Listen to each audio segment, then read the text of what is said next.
Mark and Pete. Hello, and welcome to the show. More colourful conversations with Mark and Pete. This is the show dedicated to religion, politics, and business. Each week, clergyman Pete and businessman Mark debate an important topic. This week, a big question.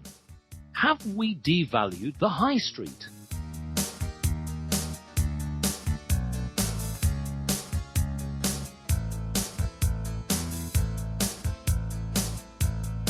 In the United Kingdom, we can look up and down the high street and see that the whole street has changed. We can see companies like Poundland, Poundworld, Pound Stretchers, and many other bargain stores. Is that a good thing? Is this actually a new concept? Well, actually it isn't, and we'll explore that and explain why. But to set the scene, I'm going to set up a little theme with a poem, and we will debate this with clergyman Pete. So, Pete, here's a little poem I've written called In for a Penny, In for a Pound. Pound the streets, pound the stores, as shoppers flock in their scores. Bargain-busting battles begin, as buyers fight with tooth and skin. From the shop floors in retail wars, the cry of sales soon outpours. Scrambling elbows quickly fly, another bruise and black eye. A plastic gimmick goes on the shelf. Oh God, every man for himself. Products start racking up the bills. Takings tingle from the tills. Another penny off across the road. Eager staff scans another barcode. Footfall flows through the aisles. Queues stretch for miles and miles. Retail is now an ocean of loose change, awash with gondolas to rearrange. Will this credit crunch craze ever end, to stop us going round the bend? Convenience stores frequented by many, I just can't wait to spend a penny. Britain's streets no longer paved with gold, discounted daily and looking old. Now Uncle Sam is waving across the sea, like the spirit of capitalism on a shopping spree. So let's all grab our trolleys and move with glee. Well, after all, it is the land of the free. Yes. If only it were free, that'd be another discussion entirely. You never know. It's a new business. So. Yes. Let me ask you this question. Yes. When you look down the high street today, do you believe that perhaps the streets are looking more tired, and perhaps we've come down to the base level that actually really we just filled our stores with junk? Well, you know, I spend less time on the high street these days because I often do my shopping online, which I suppose does affect how the high street looks, in that it's got a new competitor in town, and that it's having to compete with not just low prices. You often do get low prices for some products online. At least they could be perceived to be low prices, but also you're bombarded with offers, and you're bombarded with what seem to be unbeatable value. In other words, it's a new way of getting you to buy stuff. So when you get to the high street, they've got to have something, some unique point which is going to draw you to actually get off your seat and go to the high street. And being able to buy something for £1, for example, in Pound Street, pounding created another one. Pounding the streets to get to Poundland. Yes. If you're going to do that, you've got to have something to lure you there. And the idea of only paying £1 is, of course, a lure. And in order to do that, of course, what you've got is a cheap shop selling cheap stuff. That's the sort of idea. That's the concept. Yes. And so I guess it's going to make the high street not look as high quality, because it's a different sort of shop than, say, having several specialist shops in a department store, which might have made up the high street years ago. What you've got are some stores that sell everything cheap. Yes. And the idea of calling it Poundland gets people to pound their feet along there. But has it really made it look more tired? I'm not sure whether it's the proliferation of these pound-related named stores. I think it's more that there's more competition. People have less money to spend, and this is just the latest way to get people into the stores. Yes. Well, let me come on to this because, of course, for those listeners who perhaps have not had the benefit of going down a high street and seeing some of these stores, is that basically the concept is actually something that some people believe is actually a new idea. The idea that you spend one particular currency, like a pound, and everything in the store is, ironically, for £1. There are, of course, other ones where there's a 99 pence store and so on. Oh, yeah. But the point here is that actually, although this trend, as we're seeing, because again, as Pete has already highlighted here, that with austere times, people are looking at literally every pound and every penny they're spending. But it's not a new concept. Now, I'm going to just sort of cast people's mind back and look in history, particularly retail history, because actually the American entrepreneur Frank Winfield Woolworth introduced the concept of a discount shopping in the late 19th century. Now, he first launched his retail career in 1873. He was an assistant, in fact, to Aubrey and Moore dry goods store in Watertown, New York. That's where he started his career. But what he then did is he developed his career and recognized that actually when he was discounting a lot of the goods, whether they would be damaged or whether they were cheaper, that he did notice something that what the customer was doing. They were actually looking at the bargains. And he thought, wait a minute, this is a great idea. And he opened a specialist bargain shop, the Five and Dime. There was this form of a store where everything costs either 5 cents or 10 cents. So you can see the origins of the concept coming up. So this is something that he then moved on. Now, interestingly enough, as he developed his business model, he then decided to expand throughout the United States, but most significantly as well is he also moved abroad. And he opened up his first UK store in Church Street, Liverpool, on November the 5th, 1909. And it, of course, obviously was a great idea. He was quite a promotion-orientated entrepreneur. He gave free cups of tea to some of the customers, had a brass band to open his store. But, of course, this idea of being able to have a very, very simple idea, a very simple concept, where when people come into the store, they know exactly what they're going to get and exactly what to do. So, if you like, that was the foundation to what we see today in these ideas of Poundland, Pound World, and Pound Stretcher, and many others that sort of adorn our high street. I guess the question really is how long can this trend last? And what's your thoughts?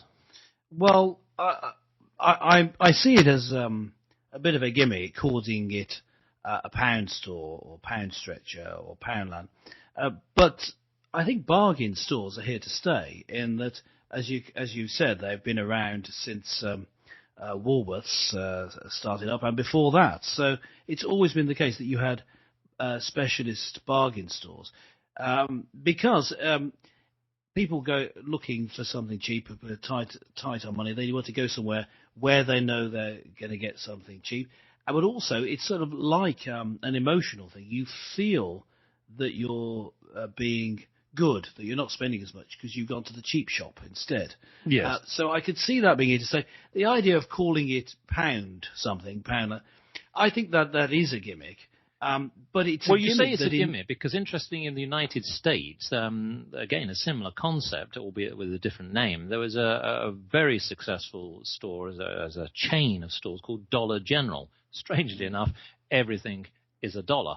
And it's the same pricing point. Now, they in theory, sort of claim the concept of a price point retailing, but actually they didn't invent it, in my opinion. It was Woolworths, in my opinion.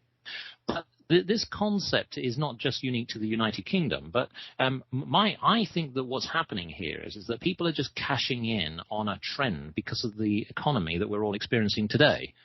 Yes. Yeah, well, that's right. I think it is a trend. I'm not saying that they'll disappear completely, but I think that the trend will change. I mean, one of Yes. the things that you notice about, say, having a pound store is that because you're trusting the fact that it's a pound store or a Dollar General or whatever it is, to enable you to buy things cheap, your guard is down a bit, so you may not realise that actually the things that you're buying are not worth a pound or a dollar. So you think, buying it cheap, but actually you're spending more than you should. I mean, I think we need to watch out for this. The Bible does teach quite clearly that we need to use honest weights and honest scales. Leviticus 19:36 is one verse that says this very distinctly. You shall have just balances and weights. In other words, you're not to change, for example, the capacity of a container that you're selling something in, and pretend that it's the same. You've got to tell everyone if it's a different container, make it clear. Now, if you're selling something in a pound store, you could say, well, sell something for £1, and then have a huge pack but have very little in it, and pretend that you're selling something for cheap. Well, that does raise the exact point here, because listeners, I'd just like to explain how some people are making millions from pennies, ironically, because there are a number of retail techniques. So Pete has highlighted something very important here.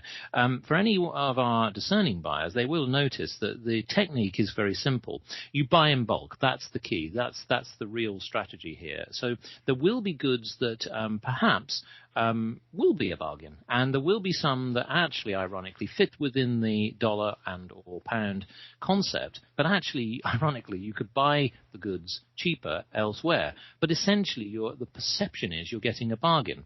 But the key thing here is that if, say, for example, the economy changes or inflation pushes up prices of goods for any reason, well, quite simply, what a lot of them will do is that they'll change their packaging. They'll change the way that, say, for example, some of the goods are actually sort of configured. A good example is a very well-known store. I won't mention their particular name, but they fit within this sort of pound concept. It's one of them. Used to, at one point, sell 200-gram well-known chocolate bars. But now, of course, it's reconfigured the packaging, still under the same price structure, but it's now 170 gram. So essentially, you can see what they've done is they've gone back to the source supplier and they've renegotiated a deal so that they can still keep to their pricing point, keep their margins, and at the same time, the consumer, in theory, thinks that they're buying the same goods. They're not. And there is nowhere that does it say that you used to be able to get it at 200 grams and now you're now only getting it at 170. So I think there's always the buyer beware concept with this business model.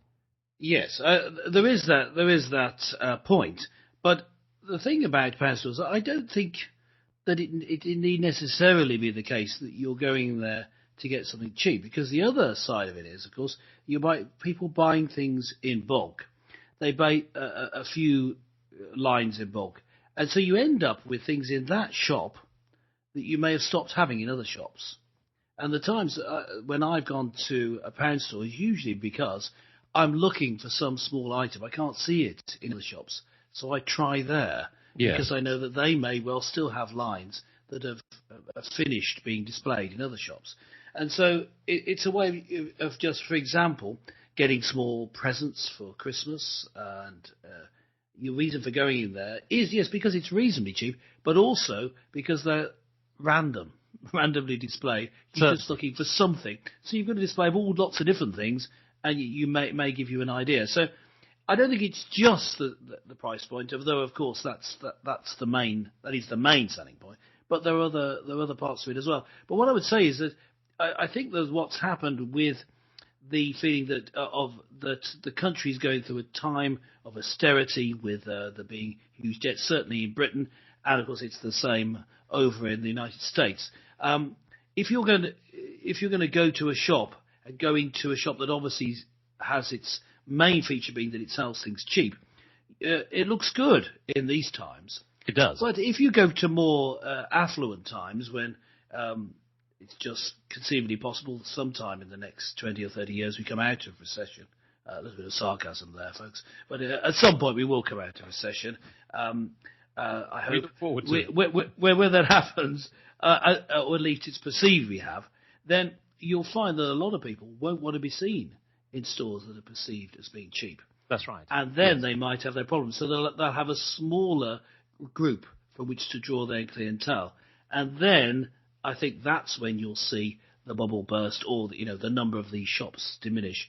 And then you'll need, you need other gimmicks or other ideas to sell. And maybe there'll be other chains managing to make a profit from different techniques, not necessarily simply pricing low and at a single price point. Yes, exactly. And it will be interesting to see how these businesses evolve their models. Some of them are already doing so. They're moving away from what we call a price point positioning, whether that's £1 or 99 pence or anything else. They're actually turning to what I would call the bargain store, so effectively a variable price concept, albeit that it's a low price.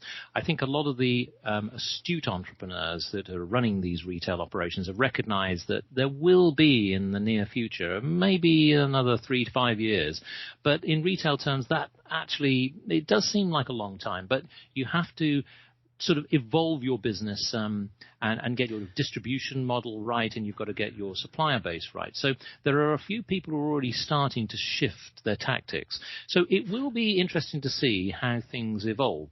So really I wanted to ask you one final question there. So what do you think the high street will look like then, say in 3 years' time?